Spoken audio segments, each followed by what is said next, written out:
पहिए का आविष्कार हुआ, अग्नि का आविष्कार हुआ, फिर पहिए से मिलकर गाड़ी बनी, गाड़ी से मिलकर इलेक्ट्रॉनिक गाड़ी बनी, और अब इलेक्ट्रॉनिक गाड़ी में भी आपकी मारुति ब्रेजा होते होते और मर्सिडीज और वैगनार और फरारी टाइप की गाड़ियां आने लगी। कहने का मतलब साथियों ये है कि जैसे जैसे समय बदलता है, समय के अनुसार चीजें बदलती जाती हैं और हमें समय के अनुसार अपने आप को बदलना होता है।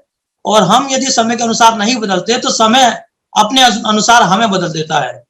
तो इसलिए समय के अनुसार बदलना बहुत जरूरी है। दूसरा एक छोटा एग्जाम्पल ये कि यह है कि जैसे कि हम पहले 2G चला रहे थे, फिर 3G चला रहे थे और फिर 4G और 5G में आ गए, और अभी अगर भारत से विदेश की बात करें तो वहां 7G चल रहा है। तो कहने का मतलब साथी ये है कि समय के अनुसार अपने आप को परिवर्तन करना ही बहुत जरूरी है, और जब तक आप परिवर्तन नहीं करेंगे आप क्रांति नहीं ला सकते किसी भी क्षेत्र में। तो उसी प्रकार जैसे कि देखा गया कि हमारा जो समाज था, जैसे कि बाबा साहब डॉक्टर बी आर अम्बेडकर ने 6741 जातियों को एक जगह SC ST OBC में इकट्ठा करने का काम किया, और माननीय काशीराम जी ने उनको भी वामसेव के माध्यम से एक जगह पर लाने का काम किया। लेकिन जब एक जगह जब आए तो हमें कहीं ना कहीं सत्ता में भी स्वाद चखने का मौका मिला। लेकिन धीरे धीरे जैसे हम एक हुए और सत्ता में आए, वैसे वैसे धीरे धीरे अपने लोगों की अभिलाषाएं बढ़ गई, लालच बढ़ गए, और अपने आप में वजूद साबित करने के लिए एक दूसरे के साथ खड़े ना होकर अलग अलग खड़े होने लगे। और उसका परिणाम ये हुआ कि हमारे समाज में 29 लाख निष्क्रिय जो संगठन टोटल हो गए और 4 लाख सक्रिय संगठन हो गए, और जो हम लोग यूनाइट थे वो लगभग हम 29 लाख टुकड़ों में बट गए। और जिसका असर ये हुआ कि बाबा साहब ने इतने अथक प्रयासों के बाद हमें जो हक अधिकार दिलवाए, संविधान के में जो हमें हक अधिकार दिलवाए, जो वो सब हक अधिकार लगभग एक एक कर हमारे हाथ से छूटते चले गए। और आज की स्थिति है साथियों की, आज लगभग हर सप्ताह में एक ना एक अधिकार हमारे हाथ से छूटता जा रहा है। और जैसे कि आपको पता है कि बाबा साहब डॉक्टर बी आर अम्बेडकर के द्वारा 1932 में जो कम्युनल अवार्ड लंदन से लेके आए थे गोलमेज सम्मेलन के दौरान, उसको भी षड्यंत्र के तहत, जैसे कि सभी लोग जानते हैं, षड्यंत्र के तहत उसको भी डाइवर्ट करने का काम कर दिया।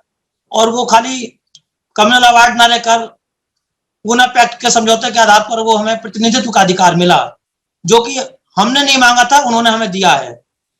हमें तो कम्युनल अवार्ड मिला था, सेपरेट इलेक्टेड का राइट्स मिला था। लेकिन उनको ये, कुछ लोगों को ये पता था कि सेपरेट इलेक्टेड का राइट्स यदि इनको मिल गया तो ये फिर सत्ता पे जल्दी काबिज हो जाएंगे, और फिर ये 85% जो समर संघ है, ये समर संघ सत्ता में आ जाएगा, और जो बमण है जो 15% उनका क्या होगा। तो इसलिए उन्होंने सेपरेट इलेक्टेड समय मिला था विमुक्त करते हुए, वो हमारे छीनते हुए, और ज्वाइंट इलेक्टोरेट का वहां पर राइट्स मिला। और ज्वाइंट इलेक्टोरेट्स के राइट्स के चलते हुआ ये साथियों कि हमारे समाज के जो हमारा आरक्षण है, जो प्रतिनिधित्व है, वो तो हमें मिला पॉलिटिक्स में। लेकिन हुआ क्या कि हमारे समाज से नेता, अभिनेता, सांसद चुनके तो गए, लेकिन वो उन्होंने हमारे समाज का फायदा तो उठाया, लेकिन हमारे समाज की वहां पर बात रखने का काम नहीं किया। क्यों नहीं किया? कि वो आते तो हमारे समाज से हैं, आरक्षण हमारे समाज से लिया, सीट हमारे प्रतिनिधित्व के आधार पर ली, लेकिन वहां उनके जो पट्टा डला था वो उस पार्टी का डला था जिस पार्टी से वो आते हैं। और साथियों, जैसे कि आप जानते हो कि जिस कुत्ते के गले में जिसका मालिक का पट्टा होता है वो उसी की तरफ से भौंकता है। तो इस तरह से वो हमारे समाज के जितने भी जो लोग गए, वो वहां पर संसद और विधानसभा में जाकर अपने समाज की बात ना रखते हुए वो जिस पार्टी से गए उस पार्टी की बात उसका एजेंडा रखने का काम किया, और अपने समाज के काम रखने का नहीं किया। क्योंकि जो हमारे 141 जो सीट्स हैं उस पर अगर हमारे सभी बहुजन समाज के साथी 1 मिनट के लिए भी सरकार से अपने आप को हटा के देखें तो कोई भी सरकार होगी वो बैकफुट पर हो जाएगी। लेकिन बड़ी विडंबना की बात है कि आज 72 साल संविधान को लागू हुए हो गए और देश को स्वतंत्र हुए 75 साल हो गए, उसके बावजूद भी आज तक हमारा जो समाज के लोग थे, जो प्रतिनिधित्व करने के लिए गए थे, वो आज भी एक मंच पर नहीं आए। और वो क्यों नहीं आए? क्योंकि उनको मौके मिलते गए, दूसरे पार्टियों के पट्टे डरते गए और वो उन्हीं के भाषा बोलने लगे और अपने हक, अपने समाज को छोड़ने लगे, जिस कारण हमारे हक अधिकार जो हमारे हाथ में थे वो जाने लगे। तो इन सब चीजों को देखते हुए ये लगा कि एक ऐसा ग्रुप होना चाहिए जिसपे एक मंच पे सब लोग आ जाएं और एक ऐसा प्रेशर तैयार होना चाहिए कि सरकार चाहे किसी की भी हो, सरकार चाहे किसी की हो, लेकिन जो समर संघ यदि किसी बात को कहेगा या जो प्रेशर ग्रुप जिस बात को कहेगा वो विदिन अ डेज उसकी बात मानी जाएगी। क्यों? क्योंकि जो जैसे कि इस समर संघ का जो नेता है वो संविधान है और संविधान का बेस जो है प्रियम्बल है, और जैसे कि उसमें दिया है वी द पीपल, हम भारत के लोग। तो जैसे जनता ही इसी संविधान की ताकत है और जनता ही लोकतंत्र की ताकत होती है, और सब जनता से मिलकर ही हमारा समर संघ बना है। तो ये तभी हम ताकत में आएंगे जब हम इकट्ठे हो जाएंगे।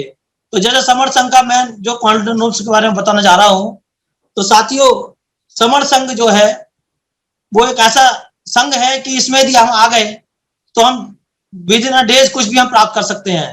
तो इसके 10 गोल्डन रूल्स हैं जो इसके बेसिक हैं, जिसमें नंबर 1 है केवल समण। इसमें सिर्फ समानता की बात की जाती है, इसमें ऊंच नीच की बात नहीं की जाती, इसमें कोई किसी स्तर की बात नहीं की जाती, किसी जाति की बात नहीं की जाती। इसमें जो भी व्यक्ति समानता में विश्वास करते हैं वो समण कहलाते हैं और वो इसमें आते हैं। नंबर 2 चंदा कभी नहीं। इस समण संघ, इस संघ में चंदा कभी लिया नहीं जाता, क्योंकि अक्सर देखा गया है कि चंदा अपने अकाउंट में 50 लाख 1 करोड़ के आसपास इकट्ठा कर ले जाते हैं और करते करते 20-25 साल उनको हो जाते हैं। तो फिर वो हिसाब लगाते हैं कि अगर 20 लाख इस खाते में है तो मैं अगर दूसरे को मौका दे दूंगा तो इसका मालिक तो वो हो जाएगा। तो इसलिए ये चंदा जो है ये भी हमारे टुकड़े होने का कारण है। इसलिए समर संघ में कभी चंदा भी नहीं लिया जाता। बल्कि और उसके अलावा नंबर 3 है जाति का अभ्यास कभी नहीं।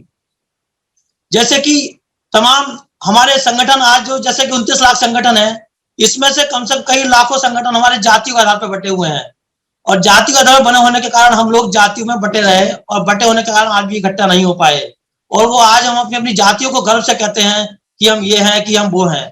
तो इसलिए इस संघ में कभी जाति का अभ्यास नहीं होता, कभी किसी और चीज किस संघ का अभ्यास नहीं होता। इसमें सिर्फ और सिर्फ समता का, स्वतंत्रता का, बंधुत्व का और न्याय का अभ्यास किया जाता है, जाति का अभ्यास नहीं किया जाता। नंबर 4 केवल संघवाद। इसमें सिर्फ संघ को ही इंपोर्टेंस दी जाती है, संघ के ही कॉन्सेप्ट को इंपोर्टेंस दी जाती है। कोई व्यक्तिवाद का इसमें कोई रोल नहीं होता। कोई कितना भी कद वाला व्यक्ति क्यों ना हो जाए उसको भी उतना ही महत्व दिया जाएगा जितना कि एक सामान्य व्यक्ति को महत्व दिया जाएगा। तो इसमें जो संघ का जो आदेश होता है जो वही सबको मान्य होता है, इसलिए इसमें हमेशा संघवाद रहता है। इसमें कभी व्यक्तिवाद या मैं की भावना कभी नहीं आती, इसमें हम की बात की जाती है।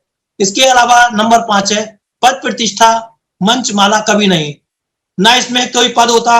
अक्सर देखा गया है संगठनों में पद होते हैं, राष्ट्रीय संगठन बना लेते हैं, राष्ट्रीय लीडर बन जाते हैं और उसके बाद वे अपने आप को इतना अहम और ईगो उनके अंदर आ जाती है कि वे अपने आप को सबसे ऊपर मानने लगते हैं और फिर वो अपने नीचे वाले साथियों को चीजें थोपते जाते हैं। और चाहे वो उससे हमारे समाज का हित हो अहित हो, उससे कोई मतलब नहीं होता।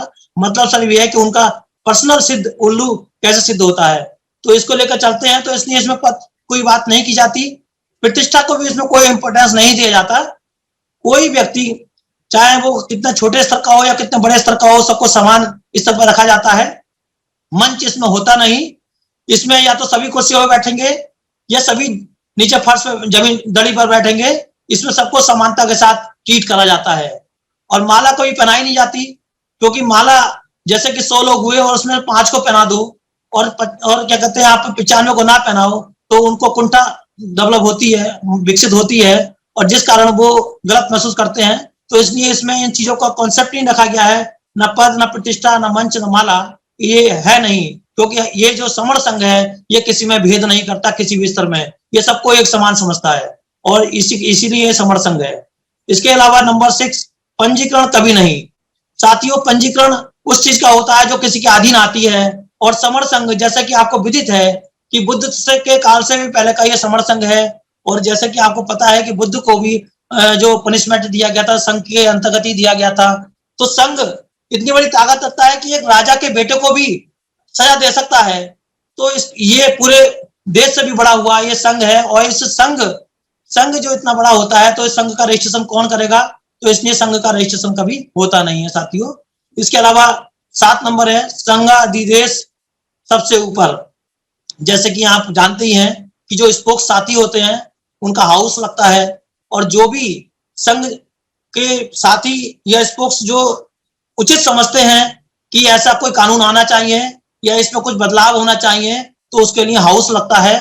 और हाउस में सारे जितने हमारे साथी स्पोक्स होते हैं वो प्रतिभाग करते हैं, और उसमें चाहे वो कोई छोटे स्तर का व्यक्ति हो या बड़े प्रतिष्ठा का व्यक्ति हो, जिसके द्वारा भी जो अच्छी बात कही जाती है और वो सबकी सहमति के साथ उसको सहमति दी जाती है तो वो वहीं पर कानून बन जाता है और हमारे सभापति महोदय उसको अनुमोदन कर देते हैं और वो संघ का आदेश हो जाता है। और जो संघ का आदेश वहां पर होता है वो संघ का आदेश सबको मान्य होता है। इसलिए संघ का आदेश हमेशा सबसे ऊपर रहता है। इसमें कोई व्यक्तिगत बात नहीं आता, किसी मैं की भावना नहीं रहती, इसलिए संघाधिदेश सबसे ऊपर। नंबर 8, संघ राजनीति में कभी नहीं जाएगा। साथियों ये संघ जो है समर संघों का संघ है, ये संघ इतना बड़ा है और इसका जो कॉन्सेप्ट है वो समाज के हित के लिए ही काम करने का है।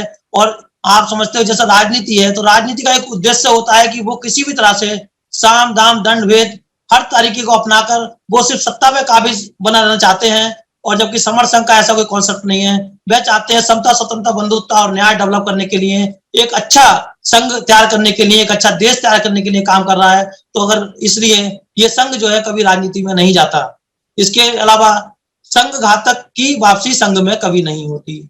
साथियों जैसा कि ये संघ के कॉन्सेप्ट हैं, 10 गोल्डन रूल्स हैं, इसके अलावा भी समय समय पर जो भी संघ के द्वारा जो संघाधिदेश जो होते हैं उनको यदि कोई साथी हमारा वायलेंस करता है, कोई उसके विरुद्ध काम करता है और उससे संघ को यदि कोई हानि पहुंचती है तो वो संघात की श्रेणी में आता है और ऐसे साथी की फिर दोबारा से संघ में वापसी नहीं होती।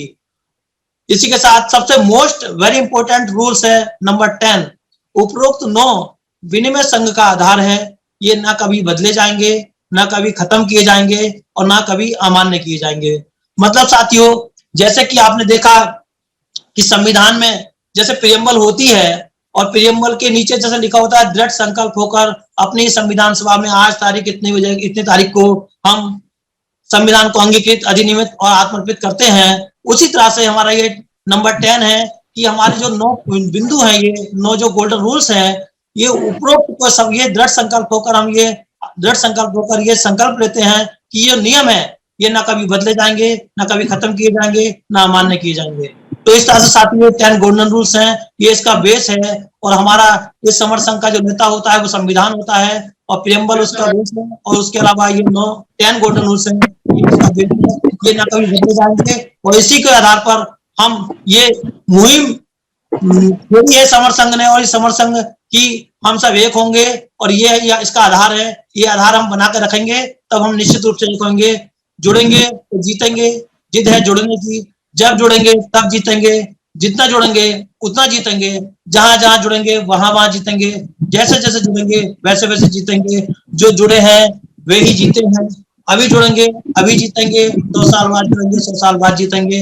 पहले भी जीते थे अब भी जीतेंगे। जुड़ो और जीतो। मेरा सभी साथियों से विनम्र अनुरोध है कि हम लोग अपनी कथनी और करनी में अंतर ना रखते हुए इसके उद्देश्य की प्राप्ति के लिए अपने कर्तव्यों का निर्वहन करते हुए ईमानदारी से कथनी और करनी में अंतर ना करते हुए सिर्फ काम करें और जोड़ने का काम करें। जिस दिन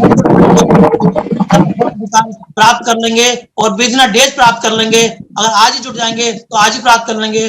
2 अप्रैल 2018 की घटना इसका प्रमाण है साथियों कि जब हम जुड़े थे और एक दिन में हमने अपने हक अधिकार वापस कर लिया था और सरकार को बैकफुट पर जाना पड़ा था। तो इसीलिए मेरा सभी साथियों से अनुरोध है कि हम सब जुड़े और हम जिस दिन जुड़ जाएंगे उस दिन कोई भी सरकार क्यों ना हो वो सब हमारे हक अधिकार वापस करने पड़ेंगे जो उसने ले लिए हैं। इसी के साथ मैं ज्यादा समय लेते हुए अपनी वाणी को समाप्त करूंगा।